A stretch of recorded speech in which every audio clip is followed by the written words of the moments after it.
So hi and welcome, and today I'm going to talk about this is part 3 of a short 5-part series on self-worth. So I'm going to talk about 3 more fundamental flaws in addition to the ones that I talked about in yesterday's video, which was I'm not good enough, I'm not worthy, and fear. But there are 3 more big critical ones that come into play very often.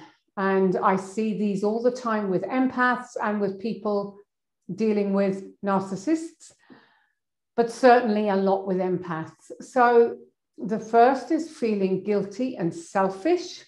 The second is being afraid to say no. And the third is just feeling inadequate and less than you could be, okay? Now, these are the types of things that come up all the time with people in my group, with people I work with. And narcissists are absolutely excellent at putting the blame on you and making you feel like you're the one in the wrong. So these 3 come up so often because deep down you're holding on to beliefs that they might be true for you because you've absorbed them as your truths. But as you will remember if you watched yesterday's video, they're somebody else's story and you don't have to believe it. But let's just unpack these a little bit. So the first one is feeling guilty or selfish. Now, often we bury our true desires and needs beneath a blanket of guilt, for having the desires in the first place.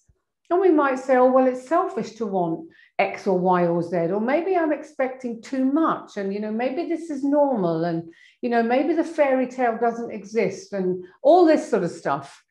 And then we tell ourselves, well, other people are more important. We've got to put their needs first. And if I can just put him or her, at the top of the tree and do everything the way he or she wants it, then everything will be okay. So we constantly keep molding and remolding ourselves to try and fit into a way that this person will love us. Yeah, that's what it's all about. We want to be loved. So we bend and twist ourselves into all kinds of different shapes. And we think it's selfish to want anything more. But it's vitally important that you understand right now that this is absolutely false. It is wrong. Nobody else's needs are more important than yours. Now, that's not to say that you're going to become self-centered and you're suddenly going to stop caring about everyone in your life. That's not what I mean. I mean, it's about you, taking care of yourself at a fundamental level, that you recognize you are a valuable, unique, special person, and that your needs are just as important as everyone else's. Now, obviously, if you have children and a partner and job and responsibilities, all that's all got to fit in. Somewhere along the line, if there's a narcissist in there, that's going to make your life very difficult. But there are ways that you can manage this, that you can change this, and you have to believe that you do not have to go on putting up with the kind of crap existence that is your life if a narcissist is controlling you. Okay, so the next fundamentally flawed belief that you have is that you can't say no. You're afraid to say no, okay? Being afraid to say no is usually caused by one of 2 internal states. So firstly, it can stem from your desire to be liked and loved by everyone because that's tied to your self-worth. You don't want people to kind of go off you or think badly of you because you don't agree to whatever they ask, because you refuse them something. You want them to keep liking you at all costs. Otherwise, your self-worth suffers another blow. And, we're talking about you having fragile self-worth to start with. Another reason is you could be buried under the weight of obligation. Now, this essentially means that you're a people pleaser, and this very much comes from learned behavior in childhood. And you feel like you ought to, you should, you must do stuff because people expect or demand it of you. Because when you were young, your You may well have become the parent to your parent. Often this happens in the case of narcissistic parents, particularly if it was a victim or vulnerable narcissistic parent. Then it's even more likely that you became the parent. Or it could be that that parent was another type of narcissist, but just demanding and expected that you were born to serve them. That was the only reason you were put on this earth, was to, jump to their bidding. So I want you to know that that is absolutely wrong. You absolutely are not obliged to do anyone's running, fetching, and carrying for them. You are not obliged to live your life in order to ensure that someone else is happy, by their design of what they think you should be doing with your life to make them happy. Now, that includes your partner, your mother, father, sister, brother, friends, colleagues, whatever. And if these people are narcissists, no matter what you do, you will never be able to please them. You will find yourself running ragged, trying to keep them happy, and it will still never be enough. And all it will do is suck the life and the energy out of you. So you have to step back from all this and see it from a whole new, fresh perspective. One that puts you front and center and that makes you the most important person in your life, okay? Now, this is all part of you learning to assert yourself and regain your self-respect and your self-worth. And you can learn to say no in a kind, thoughtful and genuine way. I'm not talking about with a narcissist, because no matter which way you cut it, it's never going to work with them. But what happens with people who are with narcissists is they do tend to have this type of behavior with other people. They kind of find it really hard to say no. So you can learn how to be able to stand up for yourself. You can say no and say something like, yeah, I'd love to, but I've got too much happening at the moment, or I just don't have time, or sorry, it's got to be a no right now. I'm slammed as it is. Whatever. You don't have to say yes. Okay. Now, if these people are genuine and they do like you, not the narcissists, then, if they have any common sense, they're going to accept your refusal with grace. People who take advantage of you aren't necessarily the kind of people that you want to have in your life anyway. So just start thinking, if this resonates with you, that, wow, I can't say no. What would it feel like for you? What would it take for you to be able to say no? So just think about that. Think about, changing the rules of your game and shifting your boundaries and looking at, grey rocking and no contact and all of these things that you may need to use, especially, of course, if you're dealing with a narcissist. But it applies really, these rules and boundaries, these apply to any toxic people who might be in your life.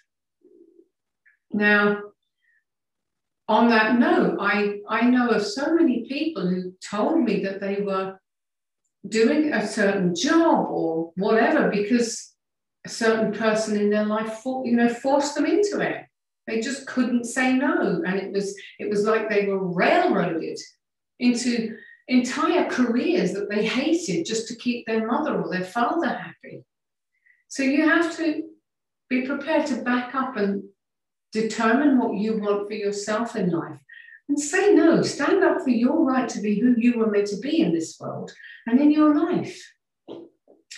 And I know that if you're not used to saying no or to standing up for yourself, this can actually be very, very scary at first. But you can start with little steps, small steps. Just quite often in life, people get used to knowing what they can get away with you. And they kind of say, oh yeah, ask Maria, she's a pushover, she'll do it. She never says no.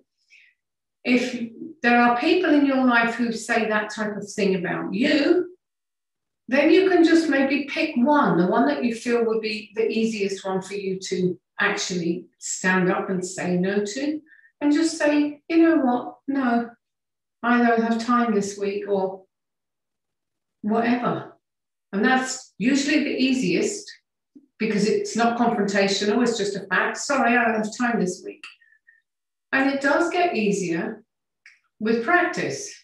But I know that for some people, they're even too terrified to do that.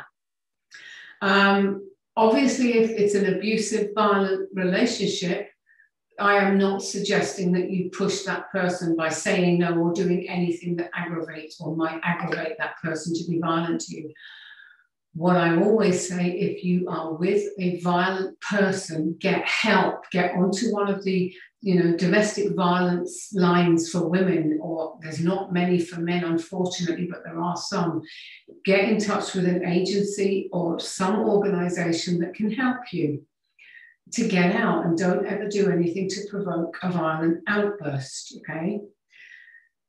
But however you cut it, whatever it takes, you have to learn to stand up for yourself from a place of rock solid confidence that you deserve to make your own choices and that you deserve to be treated with respect and love every single day.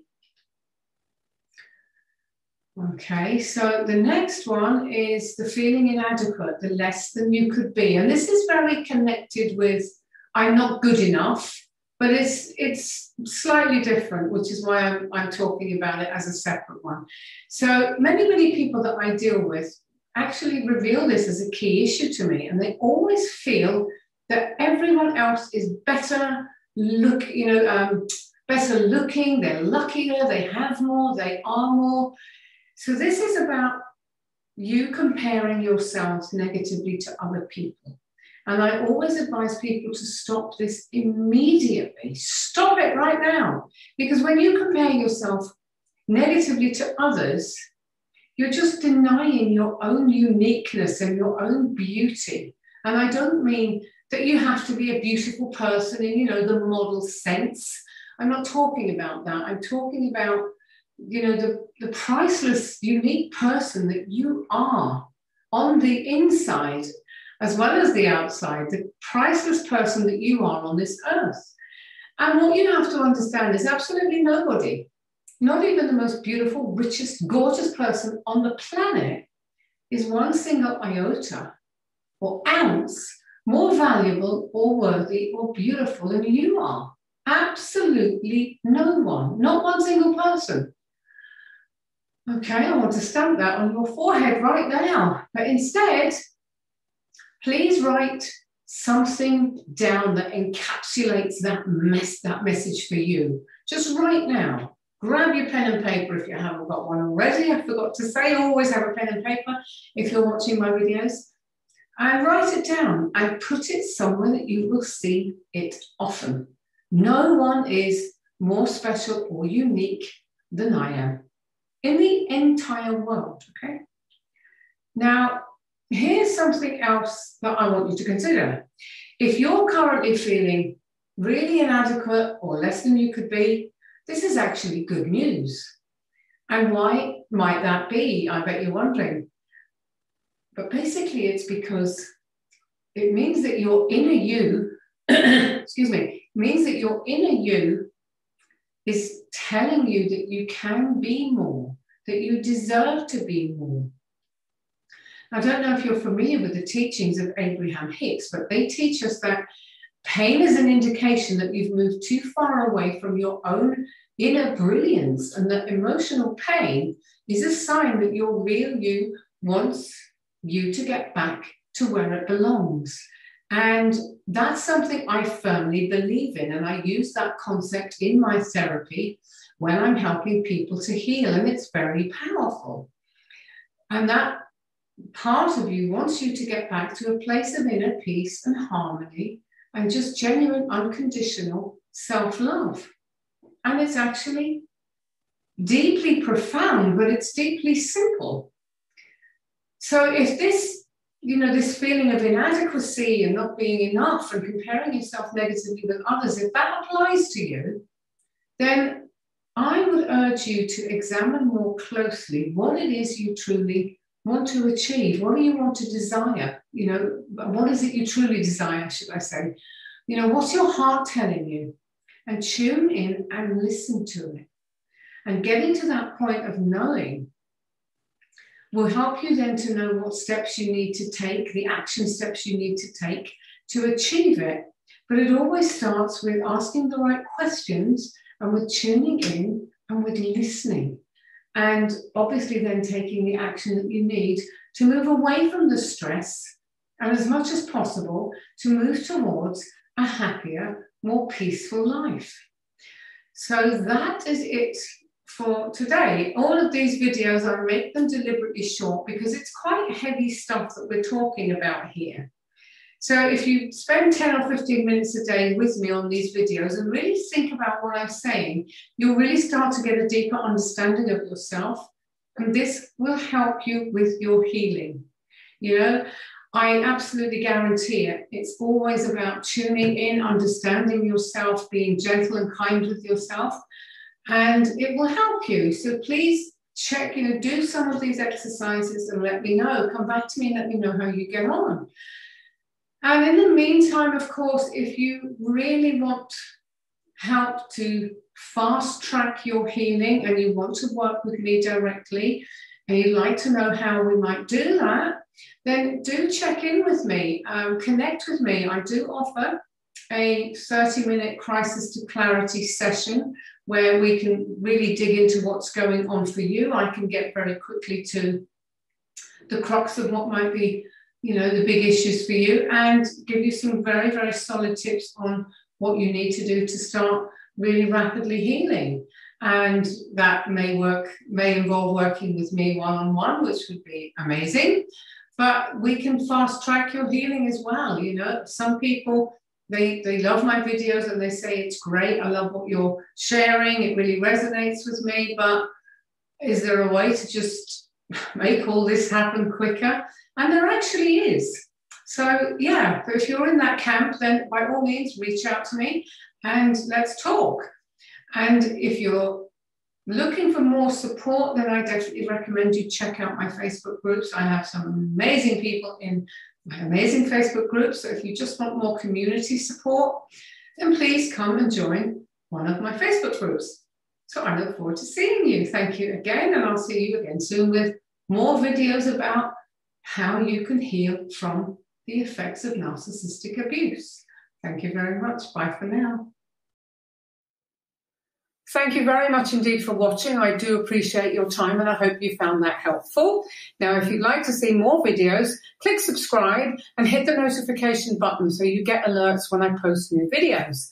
So I'm Maria McMahon, and if you'd like to know more about what I do and connect with me, then check out the links. I'll put them below the video and look forward to seeing you again soon. Thank you very, very much.